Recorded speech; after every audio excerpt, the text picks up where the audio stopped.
alors dal leen ak jàmm si Daara technologie donc tey jii ñuy jàng balise aussi bu am importance ñu koy wax la balise article. alors donc balise article damay copier ñaar yi donc CTRL C ma ñëw fii def CTRL V n'est-ce pas sélectionner shift tabulation n'est-ce pas au lieu de BDO CTRL D n'est-ce pas D comme Daouda ma effacer ma daal di bind fii adresse bon pas adresse mais article. donc loolu mooy balise article. alors fii ma sélectionner CTRL C def fii CTRL B. alors balise article comme son nom l'indique maanaam balise la boo xam ne tey jii bu dee da nga bëgg def afficher benn message de forum. donc message de forum mooy lan fi nga xam ni par exemple dañ fay poser ay questions nga am benn question par exemple poser ko fa ñu tontu la et cetera genre message yooyu mën nga ko entourer par exemple par balise article. bu dee par exemple message de journal la mën nga ko entourer aussi par balise article. bu dee c'est un article de blog bon lan mooy blog un blog mooy benn site boo xam ne par exemple gars yi dañ fay def benn article léegi ci article yooyu gars yi di ñëw di def ay commentaires n'est-ce pas donc toujours il y a des articles yoo xam ne dañ koy publier donc ci article yooyu nga publier gars yi di def ay commentaires loolu la ñuy woowe blog n'est-ce pas même les commentaires man nga leen entourer par balise article. donc si cas yooyu ma tudd n'est-ce pas moo xam message de forum de journal article de blog wala commentaire boo si entouré par balise article dafay aider n'est-ce pas navigateur bi pour mu yokk say référencement. bon mën nga ko def sans nga entouré ko ak balise article mais bu dee da nga ko def ak balise article da nga yokk tout simplement say référencement. alors donc partie bi dinañ utiliser un peu CSS pour jëmmal li nu war a def. mais bon CSS bi bien vrai que gisaguñ CSS mais dinaa essayer expliquer au maximum pour que ngeen comprendre. alors donc dañuy commencer ci partie toujours HTML bi ñu créer benn balise adresse donc inférieur adresse supérieur. alors ci biir balise adresse bi dama koy jox benn identifiant donc en réalité am na ñaari manière yoo xam ne mën nga koy identifier benn balise donc sànq wan naa leen ID nga jox ko benn code. mais am na beneen manière boo xam ni mën nga ko identifier aussi benn balise mooy attribut classe. donc boo gisee attribut classe da nga koy jox benn code par exemple fii ma jox ko art pour wax ni lii article la yow yaa xool lu la neex bu ma neexoon sax ma def article en toutes lettres mais ma def art juste bu la neexee nga def A bu la neexee nga def B bu la neexee nga def lu la neex. alors donc différence entre ID ak classe mooy lan bon après dinañ ko gis ça c'est du CSS parce que article mën nga joxe valeur yu bari n'est-ce pas yuy identifier balise bi mais bu dee ID benn valeur kese nga mën a jox par exemple bu defee ID comme ça nga def égal benn valeur rek nga mën a jox mënoo def espace joxewaat beneen valeur fii mënoo joxe nii def espace joxe beneen valeur lii ça se fait pas. alors que par contre bu dee classe bi am nga possibilité boobu. donc fii ñu bàyyi classe bi fi nekkoon am na possibilité ñu def ko tout simplement art. alors si balise article bi dama bëgg a créer waat yeneen balise article donc les articles de la semaine donc fii damay def tout simplement benn balise H1 lii nag c'est interdit nga def plusieurs balises H1 dans une même page HTML c'est interdit donc toujours def leen benn balise ci benn page benn balise H1 ci benn page. alors fii dama naan les articles de la semaine non article de la semaine les articles de la semaine léegi ana article yi ma wàcc ci suuf ma créer benn balise article ci biir balise article bi ma identifier première balise article bon mën naa def par exemple classe donc toujours fii lay doon ci biir attribut balise ouvrante bi ma tuddee ko article content. voilà article item pour dire que c'est un élément de article item voilà article tout simplement content yow yaa xool lu la neex nga tuddee ko bu la neexee par exemple nga def item parce que item mooy signifier élément pour wax ni que ni lii benn élément wu article la. léegi article ñun bon bu neexoon sax mën nañ ci def photo mais photo bi dañ koy def ak CSS autrement. alors fii damay def que article bu nekk am benn titre H2. donc fii peut-être ma def 3 mars 2023 wala instant yi ma def 5 avril 6 avril 2023 mu am aussi benn P, bon P pour paragraphe là ñu def par exemple premier article tout simplement. ok comme codé naa benn donc ici des yëpp duma ko codé benn bi ma codé laay jël sélectionné ko daal koy dupliquer 3 fois 2 fois parce que yi 3 articles laa soxla en gros. donc fii mën naa fi def benn balise BR pour retourner à la ligne. donc fii nii deuxième article lay doon, fii troisième article, excusez-moi pour les accents. Date yi bon peut-être mën naa ko changer, fii mën naa def par exemple le 20 mai, fii mën naa def par exemple le 4 ou bien le 2 avril juin 2023. alors donc ma actualiser di ngeen gis que ni bon article yi da koy créer, gisoo fii nu ko créer. donc peut-être ici nous avons, est-ce que am na way trait boobu laa doon wër, la balise article. fi gis nga les articles de la semaine H1. fii par exemple gis nga ni mu defaree par exemple comment dirais-je titre de H2 bi, fii ni mu defee paragraphe bi, beneen baa ngi nii, beneen article baa ngi nii, titre mu ngi paragraphe mu ngi nii mooy contenu bi, beneen article bi date article baa ngi nii, contenu bi mu ngi nii. mais problème mooy en fait lii naaysul loolu laa leen doon wax. par exemple HTML dina la permettre tey jii nga afficher mais naayisal bi en réalité CSS moo koy gérer. donc loolu noonu tey jii laa leen di jox preuve bi. donc mën nga créer nii mu daal di truc nga afficher mais nice bi tout ce qui est stylisation da nga koy bàyyee ak CSS. alors donc pour gérer niceal boobu fu ma neex nag mën naa créer balise style. fii sax ma neexoon mën naa ñëw créer fi balise style, jarul ma koy créer ci head bi. mais il est déconseillé nga ñëw par exemple fii di fi créer ay balise style, toujours créer ko si même endroit. donc comme man ci kaw laa doon créer samay balise style, damay dellu si kaw. donc fii donc damay rappeler wu tout simplement que ni art laa ko jox comme nom. bu ma bëggee sélectionner balise article bi, donc damay utiliser art bi. fii article item laa ko jox comme tour. bu ma bëggee sélectionner article yi nii, damay utiliser article item. alors ma dem ci fi ma créé woon balise style bi, si balise head laa créé woon balise style moo nekk nii. ok ma ñëw fii defaat beneen commentaire. bon ma tuddee ko tout simplement balise article. ok alors lan laa bëgg déjà, dama bëgg utiliser balise bi nga xam ni moom moo leen ëmb. donc fii nii bon mën naa def nii par exemple pour fermer yi nga xam ni pare naa si. bon bëri na si yu bëri yoo xam ne mën naa ko fermer. voilà yëpp mën naa leen fermer pour que affaire bi bañ a gudd. donc yëpp mën naa leen fermer. voilà ñëw ci adresse instant yi ñu ngi ci adresse, n'est-ce pas. bon bii boo xoolee moo leen ëmb, adresse bi moo leen ëmb ñoom ñëpp balise bii nii. ma neexoon sax mën naa ko tuddee adresse, mënoon naa ko tuddee div wala lu ma neex. donc nan laa koy sélectionner, comme classe la amul ID mais classe laa ci def, classe laa ko identifier. donc bu ma ko bëggee sélectionner damay def dièse, damay def point en fait. point nom classe bi art la ma def nii. bu doon dièse laa ko bu doon ID laa ko identifier du ma def point, mais dièse laay def pour pouvoir accéder ci balise bi, maanaam pour récupérer balise bi ba mën ci def ay stylisation. donc comme classe laa ko identifier damay def point art. boo defee point art automatiquement mu ngi mel ni dafay sélectionner balise bi di toog di la xaar ni la lan nga bëgg ci balise bi. ok donc comme loolu la def, lan nga bëgg ci balise bi, ma ni ko d'accord, balise boobu noonu nga sélectionner. donc fii balise boobu nga sélectionner, touche tab focus. très bien. dama bëgg nga defal ma ci déjà margin 0. donc boo xoolee fii par défaut day am ay marge, gisoo fii nii espace yi muy bàyyi, espace bu ndaw la.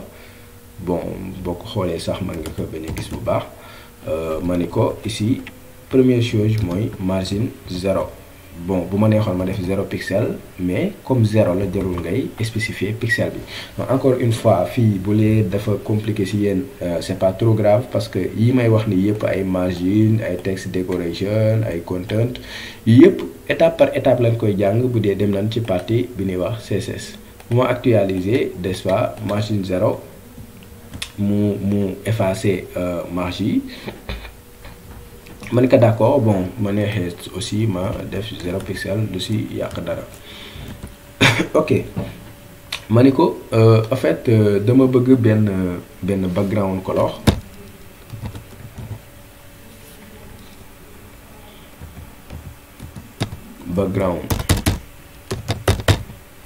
color dièse 222 mooy coïncider ak bon au lieu de dièse mën naa def tout simplement mooy coïncider ak gris benn gris clair genre gris clair. Donc boo leen xoolee fii yéen a ngi gis par exemple ni mu amee gris clair mais problème bi mooy background bi gisoo fii dafa collé ak gris bi fii aussi dafa collé ak gris bi fii aussi dafa collé ak gris bi mais dama bëgg moom ak gris bi mu am espace un petit peu n'est-ce pas. Dans ce cas on va utiliser lu ñuy wax les padding n'est-ce pas fii mën naa utiliser padding ma def par exemple point 3 REM. Donc ne vous en faites pas si bon li unité tout simplement unité yu bëri na n'est-ce pas am na EEM am na EX am na EM am na pixel et cetera. Donc bu ma defee fii di ngeen gis ni dana def bàyyi espacement donc gisoo takkalootul bon juste pour vous montrer ma commenter fii contrôle 2 points yéen a ngi gis takkaloo na mais bu ma dindee bu ma ko décommenter gisoo day bàyyi un peu espace. Donc bu ma yokkee taille bi bon ma jox ko par exemple 7 di ngeen gis ni day gën a bàyyi espace. Alors espace man bon 3 rek doy na ma. Donc lan mooy padding pour expliquer leen très rapidement margin ak padding mooy lan bon damay fël rek jàll parce que c'est pas l'idée de ce cours. Mu ngi mel ni tey jii nga am benn boîte nga am benn condamné. Donc condamné benn boîte boo xam ne da nga fay jënd sa xaalis boo jëlee xaalis bi pièce su 500 nga tëmbal ko wala pièce su 200 nga tëmbal ko par exemple ci boîte bi la ñuy woowee contenu. Léegi espace bi nga xam ni ci biir boîte bi entre xaalis bi 200 bi ak espace su boîte bi maanaam boîte bi en tant que tel espace boobu noonu muy am ak xaalis bi loolu la ñuy woowee tout simplement margin padding du moins. Léegi boîte bi en tant que tel moom la ñuy woowee border. Léegi diggante boîte bi ak espace bi nekk ci ginnaaw boîte bi loolu la ñuy woowee tout simplement les marges, n'est-ce pas. Donc voilà donc pour détailler pour résumer ko un petit peu. Mais on va revenir beaucoup sur ça gën ko détailler. Donc fii dama koy jox tout simplement benn padding boo xam ni 3 REM la pour mu bàyyi ci espace. Donc padding mooy espace interne margin mooy espace externe, n'est-ce pas. Donc diggante xaalis bi ak boîte bi loolu padding lañ koy wooye mais si c'est à l'extérieur margin lañ koy wooye. Donc margin mooy espace externe padding mooy espace interne. Alors donc lanati laa soxla sax dama bëgg par exemple yokk taille bi bon mën naa utiliser font. Donc en réalité am na ñoo xam font size la ñuy utiliser boo utiliser font size essence yi loolu noonu la ñuy wax le format longue hen mais am na lu ñuy wax format short hen mooy par exemple nga utiliser uniquement font yooyu yëpp dinañ ci ñëw. Donc dama koy jox taille bi ma ne ko taille bi REM la ma dem actualiser bon yokk na tuuti taille bi. Ma def ma ne ko par exemple police bi dama koy changer bon lan mooy police mooy manière écriture bi manière bind bi loolu mooy police. Donc fii ma jox ko par exemple fira 100 ma def par exemple pourquoi pas virgule mais police par défaut bu dee gisoo ko defal ma sans serif.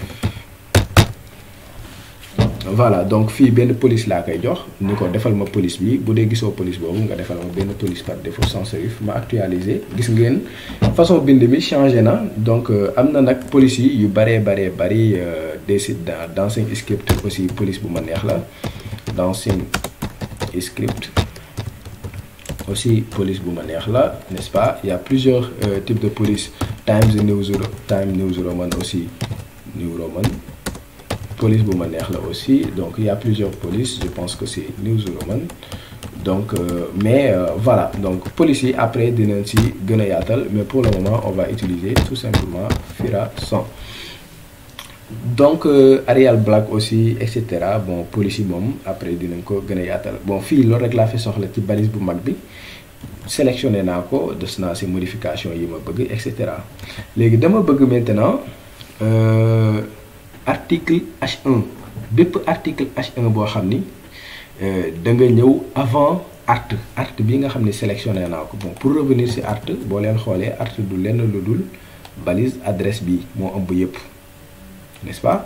léegi lan laa bëgg a sélectionner H1 yi, maanaam H1 yi nga xam ne ñoom ñoo nekk bépp H1, parce que H1 yi mën na bëri, mën nga am ci fichier bi mën nga am H1 yu bari, mais man H1 bi mu bëgg a sélectionner mooy H1 bi nga xam ne dafa ñëw après art, n'est-ce pas. benn loolu laa bëgg a sélectionner. lan laa bëgg a sélectionner mooy balise yi nga xam ne dafa am article item. alors nan laa koy sélectionner en même temps.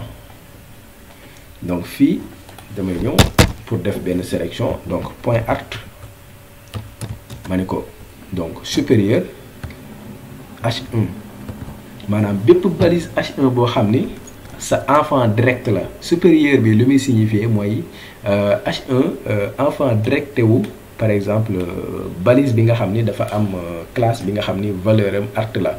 donc loolu boo ko vérifier fii, boo ñëwee fii nga vérifier ko, di nga gis par exemple bon fii am na lu ma tëjul moo tax mu may indil voilà. bon je fais comme ça pour le moment pour mu bañ ma indil erreur. ma wàcc di nga gis par exemple que ne lii nii maanaam si biir balise adresse la nekk.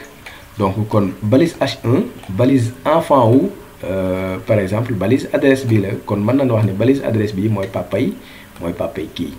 donc balise adresse bii nii, donc kan mooy papaam, n'est-ce pas. bii mooy papaam, mais moom ak bii ñoo tolloo, dañuy wax que c'est des balises frères.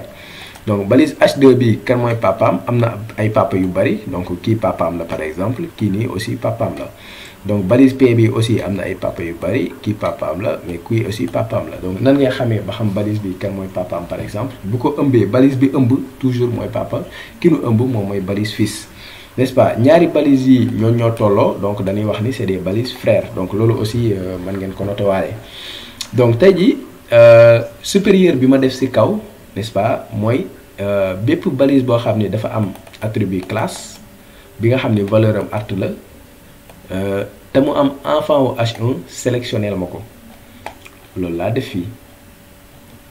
donc fii lu ma jubloo sélectionner en réalité du balise bi nga xam ne dafa am classe art dont la valeur est égale à art, déedéet, mais H1 bi laa bëgg a sélectionner. donc fii lu ma ko wax mooy sélectionner ma bépp balise H1 bi nga xam ne dafa nekk ci biir, maanaam enfant wu direct la, balise bi nga xam ne dafa am classe boo xam ni valeur classe bi art la, loolu première. ma bëgg sélectionner beneen, boo bëggee sélectionner beneen virgule fii et lay signifier, n'est-ce pas, et donc sélectionner ma toutes les balises H1 yi nga xam ne nekk ci balise boo xam ne dafa am classe boo xam ne valeur classe bi art la, waaye aussi sélectionner ma bépp balise boo xam ni dafa am classe boo xam ni valeur am article item la article tiré item. voilà, donc boo ma leen sélectionner ba pare, bon lan laa bëgg ci ñoom, bon defoon naa sax supérieur. voilà, fii dama bëgg peut-être yokk seen taille, donc ma neexee ma def font size, ma yokk taille bi 1.2, pourquoi pas REM. donc loolu mooy première chose. donc bu ma ñëwee fii bu ma actualiser da ngeen gis par exemple balise H1 yi seen taille yokk na ba je pense que balise H1 bi fii la noté la sax. balise H1 les articles de la semaine, donc les articles de la semaine moo nekk nii. ma xool ma yokkaat ko xool, ma def par exemple 3, ma xool ba xam taille bi, voilà gis ngeen taille bi yokk na, gis ngeen yéen a ngi gis taille bi yokk na. même yii aussi yokk na parce que yii dama leen a sélectionné. boo xoolee par exemple article item moo leen sélectionné. voilà, donc moo tax mu daal di yokk taille yooyu yëpp. donc comme fii bon fii 1 rek laay def pour wàññi ko tuuti, donc nii baax na. ma defal leen aussi benn margin, n'est-ce pas, espace externe, margin de bon peut-être 5 rem. ma daal di actualiser, voilà, donc ma def si padding par exemple de 3em, CTRL C CTRL V, fii ma def 3, fii ma def tout simplement padding. Actualiser, voilà. Donc juste pour am assez d'espacement. léegi li ma dese mooy dama bëgg a sélectionner par exemple léegi articles yi parce que waxoon naa ne am naa 3 articles yooyu li leen identifié woon mooy article classe. donc pour ñu dellu si yéen a ngi gis am nga article 1 am nga article 2 am nga article 3 lan moo leen identifié article item. donc pour sélectionner leen nan laay def point article item.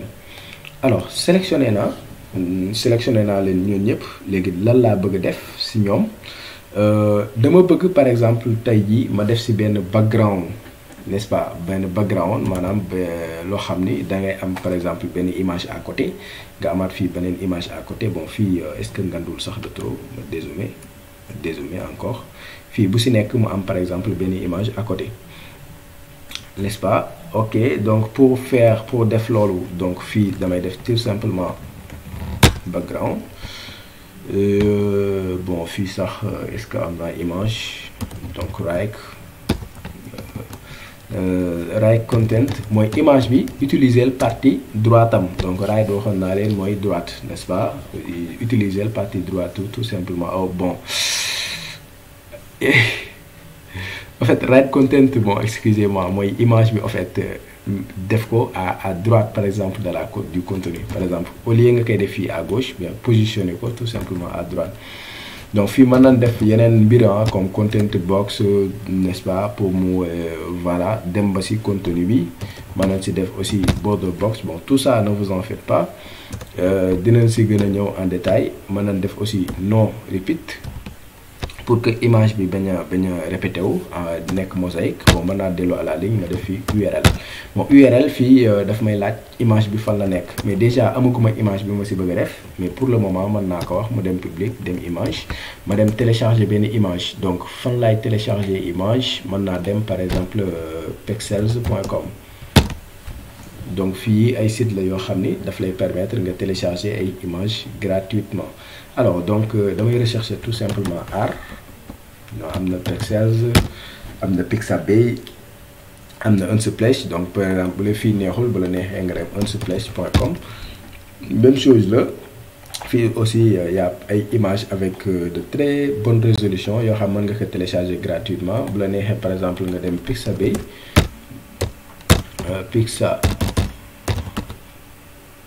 Pixabay c'est là, Pixabay image. donc boo cliquer fii aussi da ngay gis par exemple y a plein d'images yoo xam ni mën nga leen installer. bon man damay rechercher fii tout simplement art, ma xool fii benn image bu rafet par exemple ça, ma def clic droit. bu ma neexee sax bon mën naa ko télécharger fii directement au lieu may def clic droit. donc mu télécharger ma ko, n'est-ce pas. ma ñëw ci téléchargement la koy yóbbu. ma ñëw fii téléchargement moo nekk nii. bon ma renommer ko tout simplement, ma def IMG. donc ma def CTRL C bu ma neexee, wala ma def glisser déposer directement ci sama projet. alors fii damay def nii, ma ñëw fii donc ibi mu nekk fii image. ma ñëwee fii ma def glisser déposer dans image.